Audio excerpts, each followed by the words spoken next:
Moving on now, the ANC Secretary General has announced that the party's branches have overwhelmingly agreed with its National Working Committee's decision to accept President Jacob Zuma's apology over Nkandla. Although Parliament is enjoined by the Constitution to exercise over the President and his executive and to hold them to account, it has failed to demonstrate that there is any price to pay for failure to comply with the supreme law of the land. Legal analysts say the Constitution is the foundation, the cornerstone of the rule of law, and all other laws are subject to these documents. And now the CEO of Junto Media joins us from Johannesburg for more on this subject. Thank you, Mr. Molloy, for your time. Thank you. My pleasure. Now, could you tell us more about the increasing cases of contempt which we're hearing about? Look, the cases of contempt, and especially to the budgets that are allocated, you'd seen the municipalities, we're talking billions of rands that the municipalities have went completely, which is called fruitless expenditure on.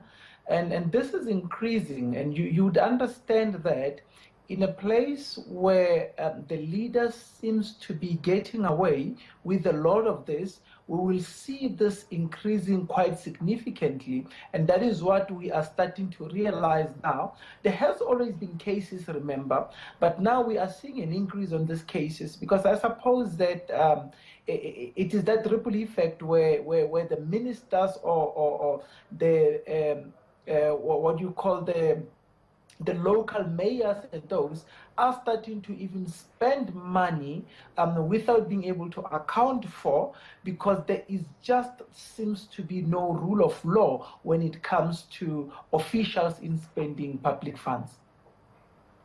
Well, how significant is the National Working Committee's decision to accept President Jacob Zuma's apology over Nkandla? I think it's significant in two ways. One, it is very significant in showing how much the party is supposedly now prepared to stand behind the president, no matter how bad he is doing. So in a way, it is so significant to the people to see that the party is not prepared to listen to the members of public, but the party is only concerned with its own internal power struggles, and that is the first significance.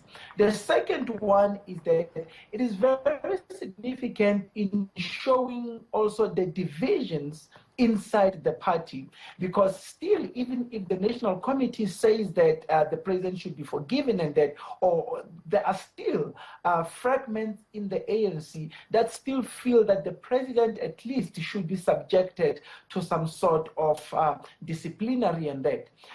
Remember now, the government is a tripartite government where Labour, the Socialists, also the ANC. Now the SACP is very up in arms about the issue of the president being able to get away with this without any sort of formal disciplinary, but just an apology. And they feeling that the president is going scot-free out of this, and how do we know it is going to stop? How do we stop other people from doing it if the president can get away with it? Thank you very much, Mr. Molloy, for joining us on the program.